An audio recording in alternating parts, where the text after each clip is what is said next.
বেনাপোল বন্দর একটি আন্তর্জাতিক স্থলবন্দর। বাংলাদেশের আয়না বলতে আমরা এই স্থলবন্দরকে বুঝাই। এখান থেকে প্রতিদিন ৫ থেকে ৭,০০০ যাত্রী আসা যাওয়া করে। কতিপয় প্রতারক চক্র যারা বিভিন্ন সময় এই যাত্রীদেরকে তাদের ট্যাক্স কাটার নামে তাদের দোকান নামক একটা ছোট্ট ঘরে নিয়ে তারপরে তাদের কাছ থেকে টাকা গোনার নাম করে বিভিন্ন আশ্বাসে তাদের কাছ থেকে প্রতারণামূলকভাবে প্রতিনিয়ত টাকা নিয়ে যায়। ইতিপূর্বেও এটা ছিল, কিন্তু আমরা বিভিন্ন সময় এর আগে এটা প্রায় শূন্যের কাছাকাছি আমরা নিয়ে আসছিলাম। আমরা এখানে যারা জড়িত প্রত্যেকের বিরুদ্ধে একাধিক মামলাও দিয়েছি। এমনকি কিছু কিছু দোকান ঘরে বসে গোপনে হিরোইনের ব্যবসা হতো, আমরা সেটাও মামলা দিয়েছি। আমাদের আইনানুগ কার্যক্রম চলমান ছিল, কিন্তু ৫ তারিখের পরে রাজনৈতিক প্রেক্ষাপট পরিবর্তনের পরে পুলিশের কার্যক্রম কিছুটা স্লো হয়েছে, এটা আপনারা জানেন। তারপরেই এই অপরাধী চক্র পুনরায় আবার এই কার্যক্রম শুরু করেছিল। আমরা গতকালকে পত্রিকা নিউজে দেখেছি। আমাদের নবাগত পুলিশ সুপার মহোদয় জনাব মোহাম্মদ জিয়াউদ্দিন আহমেদ যোগদান করে আমাদের পুলিশের যে একটা জনকল্যাণমূলক সংগঠন, পুলিশ বাহিনীর যে একটা সেবামূলক প্রতিষ্ঠান, এই সেবা কার্যক্রম আমরা চলমান করব, গতিশীল করব।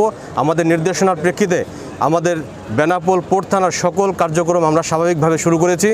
তারই ধারাবাহিকতায় এই বর্ডার কেন্দ্রিক যে সমস্ত অপরাধী আছে, যারা প্রতারক চক্র আছে, যারা এই কাটিং পার্টির সাথে জড়িত, তাদের বিরুদ্ধে আমাদের জোরালো অভিযান শুরু হয়েছে। আবার তাদেরকে সতর্ক করার জন্য আমরা মিটিং করেছি কিছুক্ষণ আগে। বাজার কমিটির সদস্যবৃন্দ ছিলেন, বিভিন্ন মার্কেট মালিকের সদস্যবৃন্দ ছিলেন। সকলের সম্মিলিত সিদ্ধান্তে আমরা এই দোকানগুলো, যে সমস্ত দোকানে অপরাধ সংগঠিত হয়, বৈধ কোনো ব্যবসা হয় না, সেই দোকানগুলো আমরা 8টা দোকানকে বন্ধ করে দিয়েছি এবং আরও 4টি দোকানকে আমরা সতর্ক করেছি তারা যাতে এ ধরনের কার্যক্রম না হয়। শুধু এই দোকানগুলো নয়, এরা যদি অন্য কোনো দোকানেও যদি ঘটনা ঘটায় সেই দোকানগুলোও বন্ধ থাকবে। পাশাপাশি এই অপরাধী সহ যারা সহায়তাকারী আছে, যদি মার্কেট মালিকরাও সহযোগী থাকে বা অন্য কোনো ব্যক্তি, প্রভাব সৃষ্টিকারী কোনো ব্যক্তি যদি সহযোগী থাকে, তাদের বিরুদ্ধে নিয়মিত মামলা এজাহার করা হবে। উপস্থিত বেনাপোল পোর্ট থানা ভারপ্রাপ্ত কর্মকর্তা ওসি সাহেব এখানে যে অভিযান চালাচ্ছে আমরা তার সাথে একমত, এবং আমি 9 নম্বর ওয়ার্ডের সভাপতি।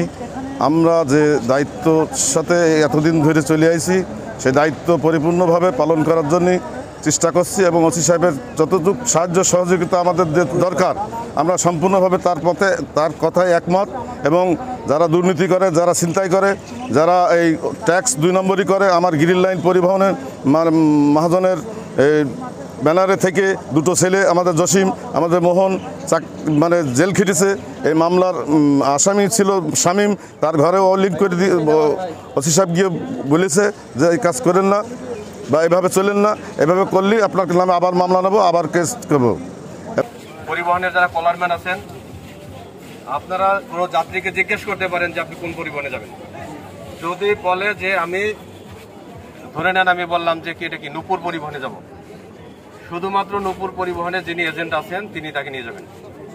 ইতিপূর্বে দেখা গেছে 4-5 জন মিলে একজনে ব্যাগ টানতেছেন, একজন টানতেছেন। এটা কিন্তু খুবই অন্যায়, এটাও কিন্তু একটা অপরাধ। এবং ইতিপূর্বে আমি দেখেছি একজন মুরব্বী মানুষ একজন মহিলার হাত ধরে টেনে নিয়ে যাচ্ছে, সেটা কিন্তু নারী নির্যাতন পর্যায়ের ঘটনা। এক পর্যায়ে আমি তাকে অ্যারেস্ট করতে চেয়েছিলাম, কিন্তু ওই ভিকটিমরাই বলছে যে ঠিক আছে, মাফ করে দেন। সুতরাং আমি চাচ্ছি না যে একজন ব্যক্তিকে 3-4 জন মিলে টানাটানি করবেন। যদি আপনি ধরেই থাকেন, আপনাদের সদিচ্ছা থাকে, আপনি অন্য পরিবহনের লোক হইলেও সে যদি যেতে চায় নূপুর পরিবহনে, আপনি বা অন্য কোনো পরিবহনে, আপনি ভালো লোক হইলে তাকে নূপুর পরিবহনটা আগাই দিয়ে আপনি চলে আসবেন। কিন্তু নূপুর পরিবহনের লোক না, আপনি হলো যে আর এক পরিবহনের লোক, আপনি তাকে ট্রেনে নিয়ে যাবেন আপনার পরিবহনে, এইটা যদি হয় তাহলে কিন্তু আপনাদেরকে অ্যারেস্ট করা হবে। যাত্রী হয়রানি মুক্ত একটা পরিবেশ আপনারা তৈরি করেন। ক্লিয়ার? ইতিপূর্বেও কিন্তু কয়েকজনে আমি শাসি গেছি বা ব্যবস্থা নিয়েছি। সুতরাং এখনই আপনারা এই পরিবেশটা তৈরি করেন। এখানে কোনো পাসপোর্ট জাতি যারা ভেটছে, কোনো পরিবহনের লোক টানাটানি করতে পারবে না বলেছি না আপনাদের। আমি সব সময় খোঁজ নিই। শুনেন, আমি বলি 17 বছর দেশ যে গ্রাম ছিল সেই গ্রামের দিকে আমরা যাব না। ভারত থেকে যে সমস্ত পাসপোর্ট যাত্রী আসবে, তারা এখানে আসার পরে তারা বুঝবে যে বাংলাদেশ পরিবর্তন হয়ে গেছে। কোনো ব্যাগ নিয়ে টানাটানি হবে, এখানে আসার পরেই কিন্তু আপনাদের দেশ শুরু হয় সেই যাত্রীর আচরণ। তারা কিন্তু ভারতকে গিয়ে যেন না বলতে পারে যে বাংলাদেশ পরিবর্তন হয়নি, আগের মতোই আছে, যেন না বলতে পারে। আমি আপনাদের উদ্দেশ্যে বলছি, আপনারা যদি ব্যাগ নিয়ে টানাটানি করেন, পোর্ট থানার ওসি দেখছেন তো 3 ঘন্টা ধরে আমাদের বেনাপোলের মান বাঁচানোর জন্যই কিন্তু সেই অভিযান চলছে। এই টাকা কাটাকাটি, এই আপনাদের যে ব্যাগ নিয়ে টানাটানি, ওসি সাহেবের এত পড়ে গেছে বেনাপোলের মান যাতে থাকে, সেই জন্য কিন্তু সেই এই গরমে কাজ করে যাচ্ছে। তা আমি বলছি যদি আপনারা ব্যাগ নিয়ে টানাটানি করেন, শশা পরিবহনের ম্যানেজারের কাছে অভিযোগ দিয়ে ওই কলারম্যান কিন্তু আমরা থানায় তুলে দেবো। কোনো রকম এখানে পরিবহন সেক্টরের সেক্রেটারি আছে, সেও দুটো কথা বলবো। আমরা শ্রমজীবী বলেই আমরা এখানে দাঁড়াতে পেরেছি। আমাদের প্রত্যেকের একটা করে পরিচয়পত্র আছে, ইউনিয়নের পরিচয়পত্র আছে, পরিবহনের যারা চাকরি করে তাদের পরিচয়পত্র আছে। বর্তমান মিলন সাহেব যে কথা বলেছেন, অফিসার যে কথা বলেছেন, আমিও সেই কথা বলছি। কোনো রকম প্যাসেঞ্জারকে টানাটানি করবেন না দয়া করে। যদি টানাটানি করেন, মিলন সাহেব যে কথা বলেছেন, অফিসার যে কথা বলেছেন, যদি আপনি অপরাধী হন তাহলে আপনাকে তুলে সসম্মানে একেবারে থানায় দিয়ে আসবো। এই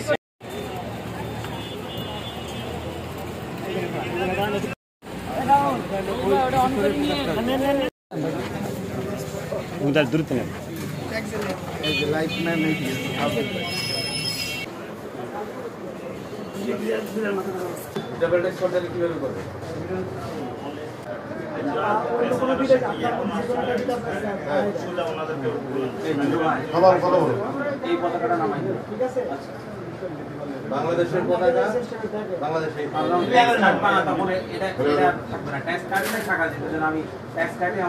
ট্যাক্স কাটা সংক্রান্ত কিছু তুমি রাখবে না। এটা হলো তোমার প্রতি নির্দেশনা। হ্যাঁ, তোমার নামে অনেক কিছু বলেছে, বুঝলে? মানে কমপ্লেইন আসছে। যদি মামলা হয় সেই বিষয়ে কিছু পাওয়া যায়, আবার কিন্তু মামলা হবে তোমার নামে। না না, এই কোকা, এটা লাগাই দাও। তোমার যখন কাজ হবে না তখন লাগাই দাও। কোনো অনেকের জায়গার দরকার নেই, তুমি লাগাই দাও। এটা তুমি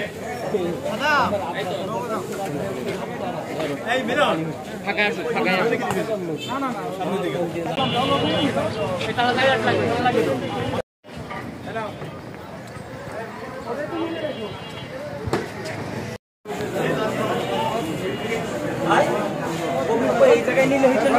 না না, ওই যে